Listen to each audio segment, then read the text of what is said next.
Praise the Lord, hallelujah. യേശുവിൽ ഏറ്റവും പ്രിയമുള്ള സഹോദരി സഹോദരന്മാരെ, ഇന്നലെ ഈസ്റ്ററായിട്ട് നമ്മളെല്ലാവരും ഈസ്റ്റർ എഗ്ഗ് കഴിച്ചു. അതിനൊരു പാരമ്പര്യമുണ്ട്. യേശുവിൻ്റെ സ്വർഗാരോഹണത്തിന് ശേഷം മഗ്ദല മറിയം യേശു ക്രിസ്തുവിൻ്റെ പുനരുദ്ധാനം പ്രഖ്യാപിക്കുവാൻ റോമിലെ ചക്രവർത്തിയായ ടിബേരിയസിൻ്റെ മുമ്പാകെ കയ്യിലൊരു മുട്ടയുമായി ധൈര്യത്തോടെ ചെന്നു.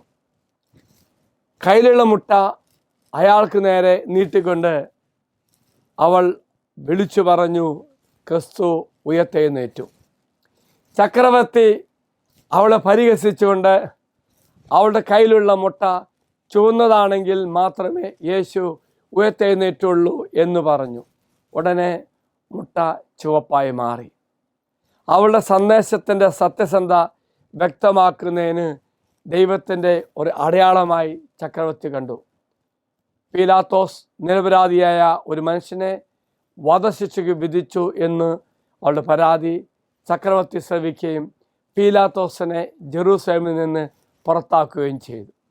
മറ്റൊരു പാരമ്പര്യത്തിൽ ഈസ്റ്റർ രാവിലെ മഗ്ദല മറിയം യേശുവിൻ്റെ ശവകുടീരത്തിലേക്ക് ഒരു കൊട്ടയുമായി വെളുത്ത് വേവിച്ച മുട്ടകൾ കൊണ്ടുവന്നു. ആരെങ്കിലും കല്ല് ഉരുട്ടുന്നവരെ കാത്തിരിക്കുമ്പോൾ തനിക്കും മറ്റുള്ളവർക്കും ഒരു ഭക്ഷണമായിരിക്കാം ഇതെന്ന് അവൾ കരുതി.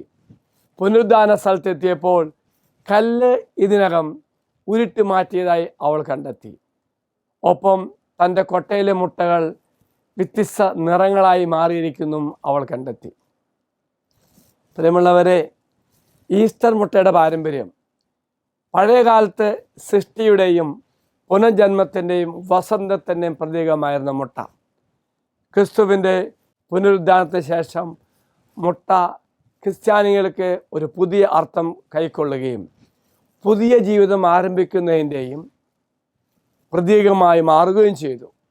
ക്രിസ്തുവിൻ്റെ പുനരുദ്ധാനത്തിൻ്റെ പ്രതീകമായി യേശു ക്രിസ്തുവിൻ്റെ യോഗ്യതകൾ നിമിത്തം അവസാന ദിവസം പുനരുദ്ധാനത്തിൽ എല്ലാ മനുഷ്യരാശിയുടെയും പുനർജന്മത്തിൻ്റെ പ്രതീകമായി ഈസ്റ്റർ മുട്ട മാറി. പ്രിയമുള്ളവരെ, മുട്ട ക്രിസ്തുവിൻ്റെ മുദ്രയുടെ ശവകുടീരത്തിൻ്റെയും തോട് പൊട്ടുന്നത് യേശുവിൻ്റെ മരണത്തിൽ നിന്നുള്ള ഉയർത്തെഴുന്നേൽപ്പിൻ്റെയും പ്രതിനിധീകരിക്കുന്നു.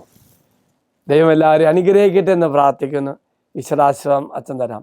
നമ്മുടെ കർത്താവായ ശമിശിഹാ കൃപയും പിതാവായ ദൈവത്തിൻ്റെ സ്നേഹവും പരിശുദ്ധാത്മാവിൻ്റെ സഹവാസവും നാം എല്ലാവരോടും കൂടെ ഉണ്ടായിരിക്കട്ടെ, ഇപ്പോഴും എപ്പോഴും എന്നേക്കും. ആമീൻ. ഒരു നല്ല ദിവസം എല്ലാവർക്കും ആശംസിക്കുന്നു. Praise the Lord.